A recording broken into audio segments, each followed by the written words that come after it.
WADR. Promoting dialogue. It's 6 p.m. in Dakar and Banjul, 7 p.m. in Niamey. Good evening and welcome to Newslink on West Africa Democracy Radio, broadcasting on 94.9 FM and around the world at wadr.org. First, our top stories. Senegal intensifies regional engagement for ECOWAS Commission presidency. Nigerian President Tinubu launches Ebola preparedness task force with 10 billion naira as experts call for effective delivery. This very task force should be able to look deeply, because if we have a scenario like COVID, we may be ending in healthcare tsunami. Malian authorities detained journalist Abdurrahman Keita over alleged anti-state remarks. Concerns mount over shrinking civic space and democratic freedoms in Central Sahel. In Mali, for example, Burkina Faso, Niger, we have hundreds of thousands of people in prison just expressing their mind. Please stay tuned for the details of these stories and more. On the news, this is Veronique Joy. Thank you for joining us. We begin with Senegal, which is rallying regional support for General Birame Diop as its candidate for the presidency of the ECOWAS Commission. After visits to Freetown and Abidjan, Senegal's Minister of Foreign Affairs, Cheikh Niang, continued his regional tour with a stop in Lomé earlier today. There, he was received by the president of the Togolese Council, Faure Gnassingbé. During the meeting, Minister Niang formally presented General Birame Diop as Senegal's candidate for the top executive position within the sub-regional organization. Imo Edit tells us more. The visit forms part of a broader diplomatic campaign launched by Dakar ahead of key ECOWAS institutional meetings. Speaking in Lomé, Senegalese Foreign Minister Cheikh Niang praised the strong relationship between Senegal and Togo, highlighting their long-standing cooperation since independence. Earlier in the day, the Senegalese Foreign Minister met in Abidjan with Ivorian Vice President Tiemoko Meiliet Kone, accompanied by General Diop. During the meeting, Minister Niang expressed gratitude for Côte d'Ivoire's backing of Senegal's bid to lead the ECOWAS Commission during the 2026 to 2030 term.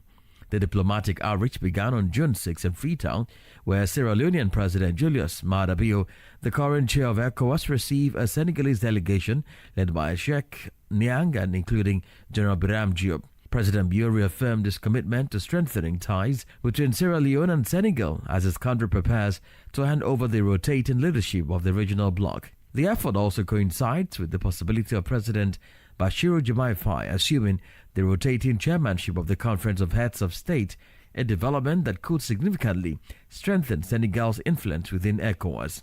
With stops in Togo, Côte d'Ivoire and Sierra Leone, Dakar continues to rally regional support as it seeks to secure the leadership of the ECOWAS Commission and expand its role within the West African organization. Imo Edet filed that report. Shifting to health issues, Nigerian President Bola Ahmed Tinubu has approved the establishment of a presidential task force on Ebola preparedness. The president also released 10 billion naira in emergency funding to strengthen Nigeria's readiness against a possible outbreak. The move comes as health authorities intensify surveillance and preventive measures following reports of Ebola cases in parts of Africa. WADR's correspondent Yechenu Sasitu reports. The development was disclosed by the Special Advisor to the President on Information and Strategy, Bayo Onanuga. According to him, the fund will strengthen the operational preparedness of the Nigeria Center for Disease Control and Prevention and support critical national public health emergency response activities. Reacting to the development, health expert Dr. Richard Okoye describes the initiative as a positive step but cautions against the country's tendency to relax preparedness efforts once a health emergency has passed. But recall the federal government also made mention of spending $3.6 billion in the fight for COVID. But soon after COVID is over, everybody returned. This very task force should be able to look deeply, because if we have a scenario like COVID, we may be ending in healthcare tsunami. Public health analysts say Nigeria's successful containment of Ebola in 2014 demonstrated the importance of early action, coordinated response, and public awareness. However, some stakeholders are raising concerns over proposals that could restrict travel from affected countries. Dr. Olayinka Badmus is a public health expert. The focus should be less on, panic-driven restriction and more on coordinated screening, contact tracing, community engagement, activating your rapid response system. That being said, we also need to balance it. Countries are also responsible to protect their population. Some targeted travel advisory and health check can be justified, but when it comes to complete closure, it's a bit harsh. The latest measures come as several African countries strengthen preparedness plans in response to the current outbreak, with governments seeking to balance public health protection and the movement of people across borders. For WADR, Yechenu Sasetu in Abuja.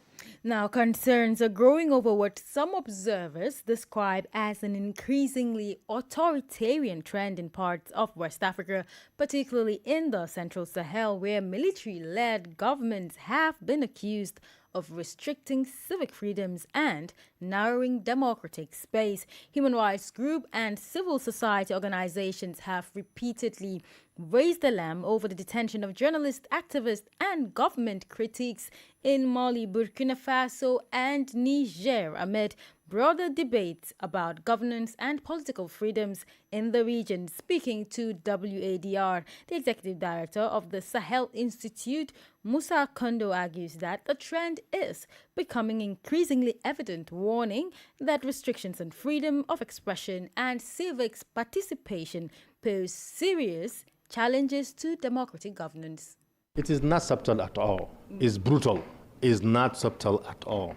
Like the shrinking of civic space, this is real. How many people are in prisons right now? In Mali, for example, Burkina Faso, Niger, we have hundreds of thousands of people in prison just expressing their mind. Journalists are in prison, activists are in prison. The ones who are not going to prison is the ones who are supporting. It doesn't matter the way fake news, disinformation, propaganda align 100% on the national narratives of the authorities, but they're not subtle.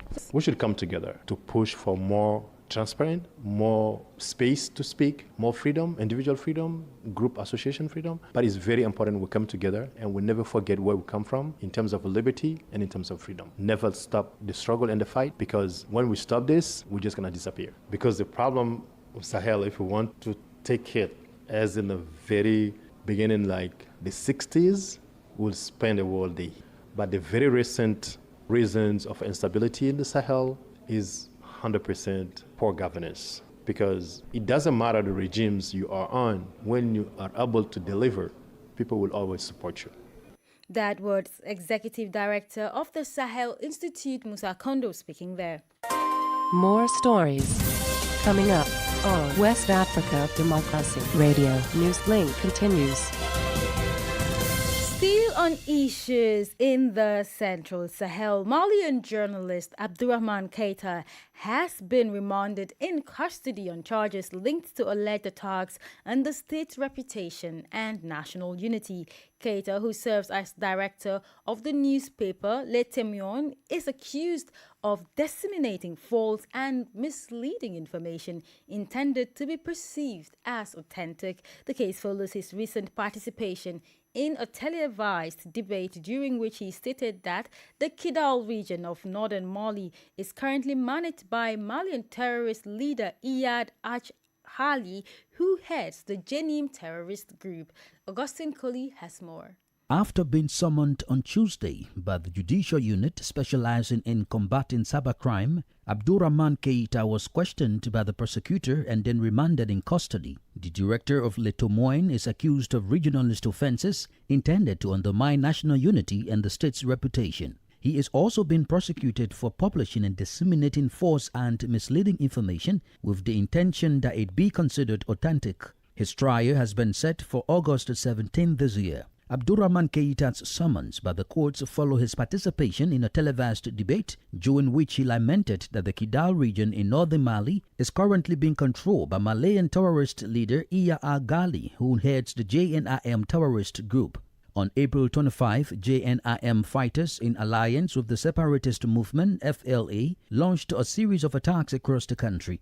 They recaptured the Kidal region from the Malian army, which had controlled it since November 2023. Last weekend, the Malian Defense Forces announced they had conducted several air operations in the Kidal region. A week ago, the transitional authorities announced 2 billion CFA francs as rewards for anyone who will locate or provide information for Iya Ghali and several other terrorist leaders and separatist movement commanders. That was Augustine Colley with that report.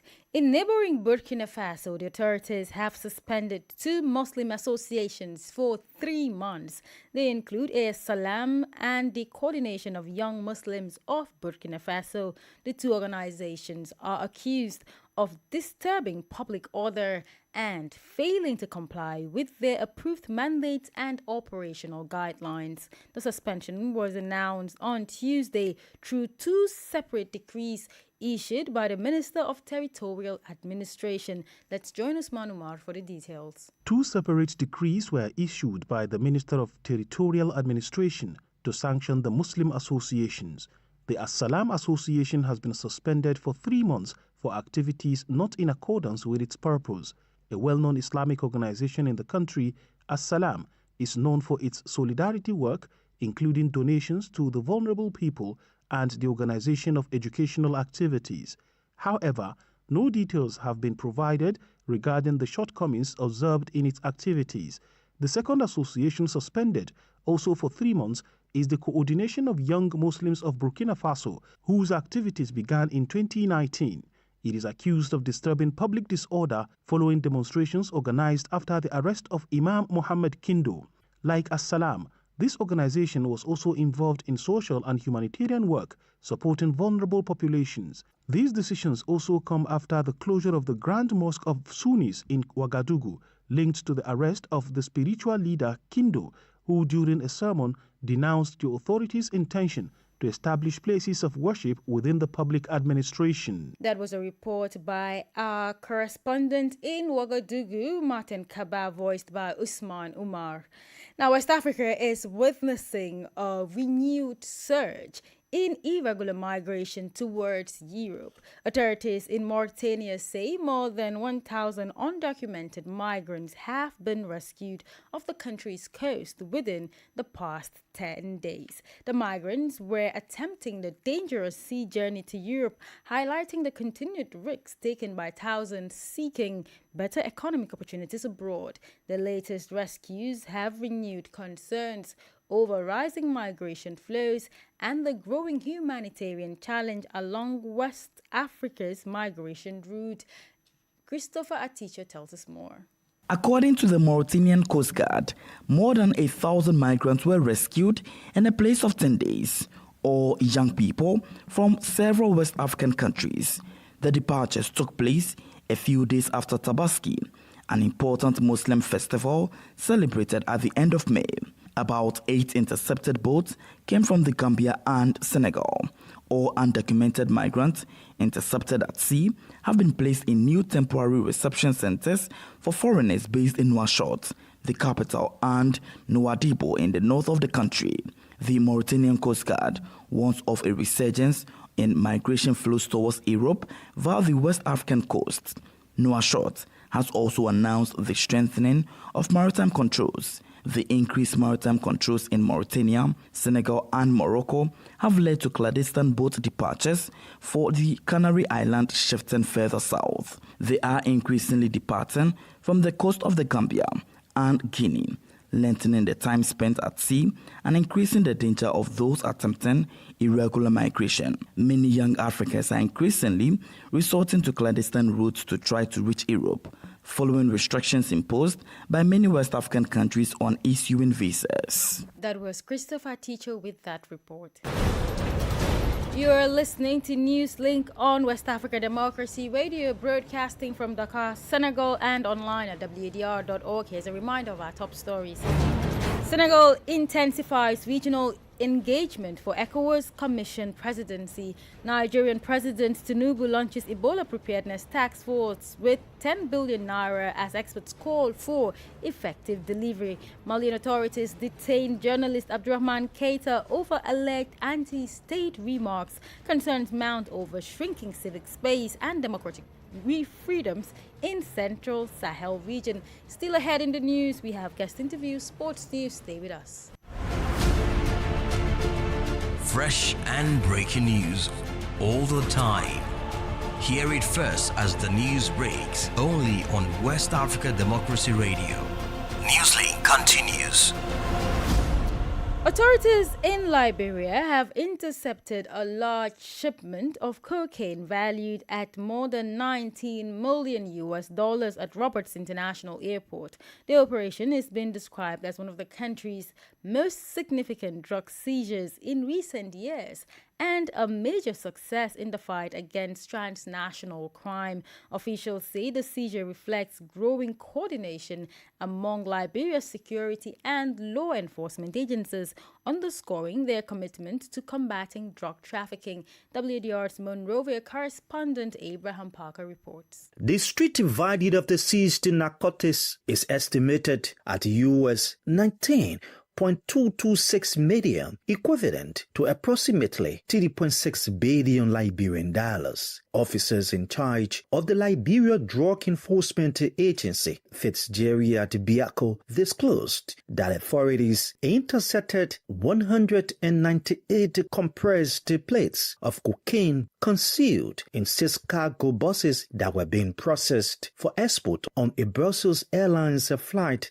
destined for Europe. This seizure represents one of the most significant narcotics interceptions in recent times. Investigations are actively underway and persons of interest are being identified. The LDA remains fully committed to ensuring that every individual connected to this criminal network is identified, investigated. Also speaking, the managing director of the Liberia Airport Authority, Ernest Hodges, described the seizure as evidence of the professionalism, vigilance, and collaboration among agencies responsible for safeguarding Liberia's principal international gateway. Liberia's gateways are not safe havens for criminal activity. Business as usual will not be tolerated. This seizure sends a strong and unmistakable message to criminal networks and traffickers that Liberia airports are secure, monitored, and uncompromised. The latest cocaine seizure comes nearly 4 years after Liberia's historic 100 million cocaine bust that exposed the growing reach of international drug trafficking networks within the country.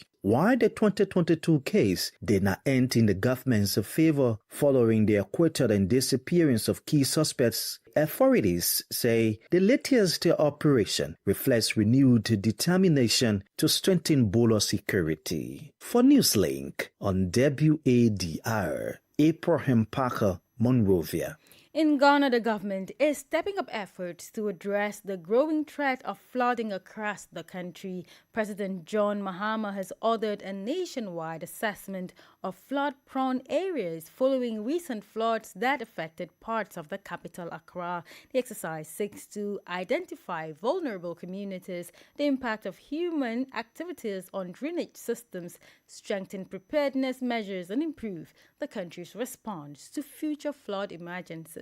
WADR's correspondent in Accra, Nadede Tete, reports. President John Dramani Mahama has tasked the National Disaster Management Organization, NATMO, and other relevant agencies to identify vulnerable locations, map restricted waterways, and propose both immediate and long-term measures to address the challenge. Speaking on his return from an official visit to Belarus, President Mahama attributed part of the problem to unchecked development in waterways and questioned how some structures in high-risk areas received official approval. According to the president, the findings of this audit will help authorities better understand the scale of the problem and guide future interventions. In other years, the rainfall is not as heavy. This one started in May and has continued all the way into June. And so I've directed the task force, NATMO and all the others, to do a presentation to us. We're going to identify all the restricted waterways. And when they have done that, I'm giving the directive that they should go ahead and do what they have to do. And I hope that when we do that, all Ghanaians would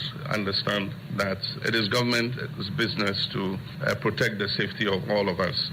He has also directed state institutions to step up public education on environmental management, insisting that stronger enforcement, better planning, and increased public awareness will be critical to reducing the country's vulnerability to flooding. For WADR, Nadidi Tete, Accra.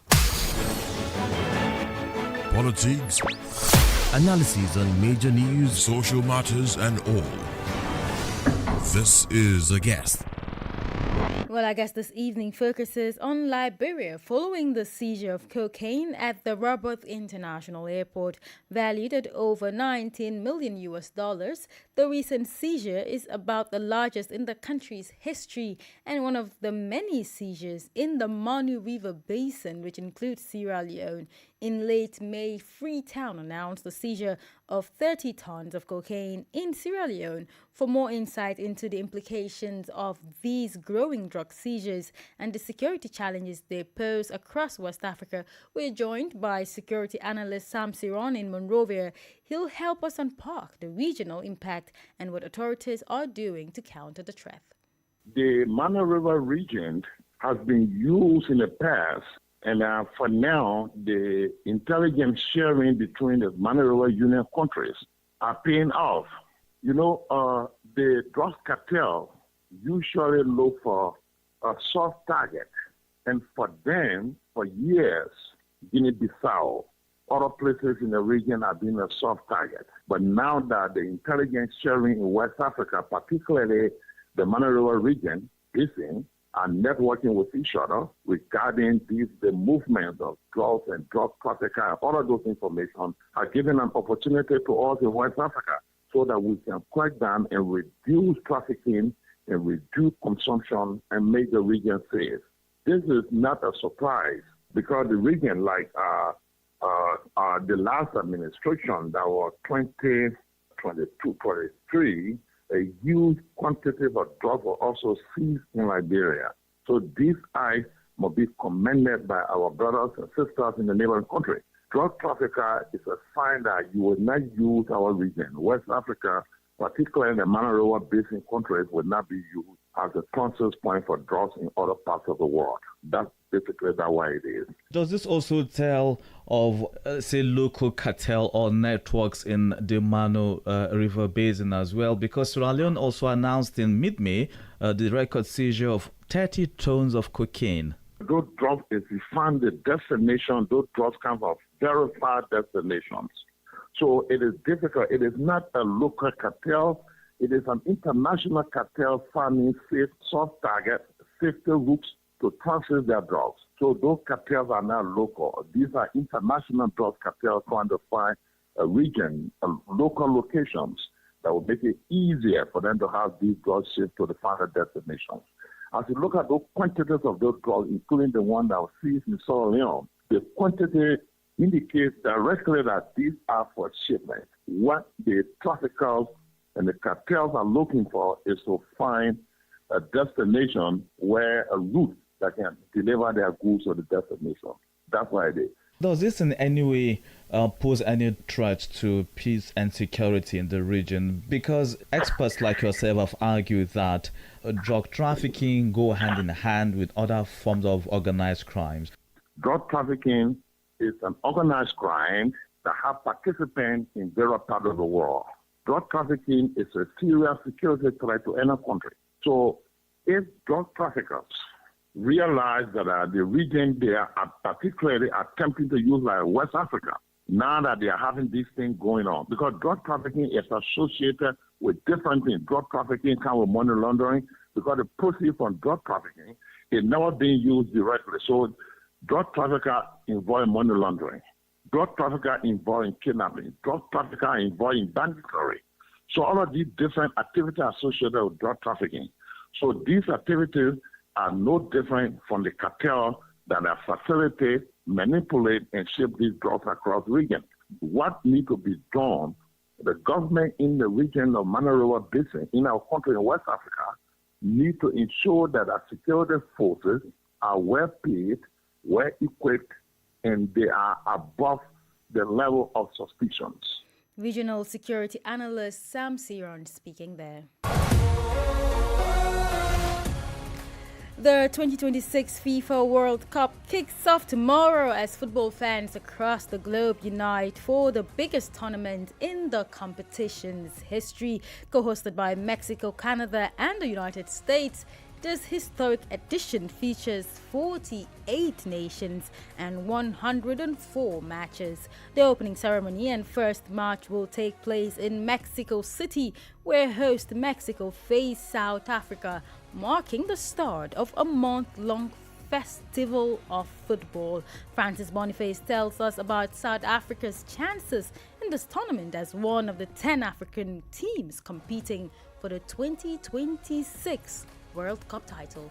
While many of the world's leading football nations rely heavily on players competing in Europe's biggest leagues, South Africa's squad still draws much of its strength from the domestic Premier Soccer League. The question now is whether these homegrown stars can rise to the challenge against some of the best players on the planet. Can local talent compete with the speed, intensity, and tactical demands of the modern World Cup? Or will the global stage expose the gap between domestic African football and the world's elite competitions? It's very important to have those players, and also because they are a rather big number in the selection, so they can also affect the other players in the attitude, in the way of training, and this is very important. This is a tournament on the highest level. You can't even compare it with AFCON. South African football has long been blessed with talent. The PSL remains one of the strongest and most financially stable leagues on the African continent, producing technically gifted players who have become household names at home. In recent years, Bafana have shown signs of revival. Their impressive performance at continental level have renewed confidence among supporters, with several locally based players becoming key figures in the national team setup.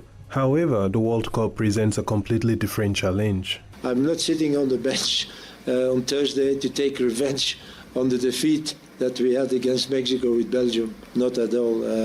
I'm not that kind of person either. I just want to win, like every coach, I think. And this is now against Mexico or against I don't know who. That's for me the most important thing.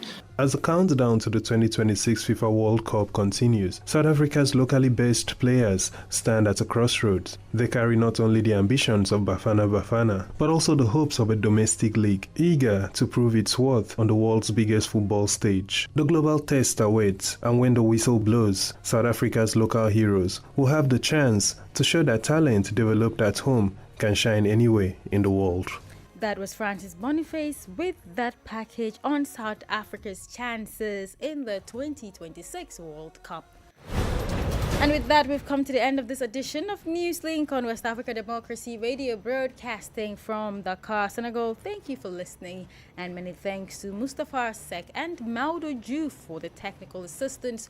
Do interact with us via our social media platforms, X, Instagram, and Facebook at WADR English. Coming up next is It's You Speaking. I am Veronique Njai. Good evening. We thank you for listening to Newslink in Nigeria on Love FM Abuja and Darling FM Owerri. In the Gambia on Hot FM Banjul, Hilltop FM and Veritas Radio in Serekunda. Thank you for listening on Alternative Youth Radio Lofa County, Liberia, Radio Kegaman in Nimba County, and DCN Radio Riverses County.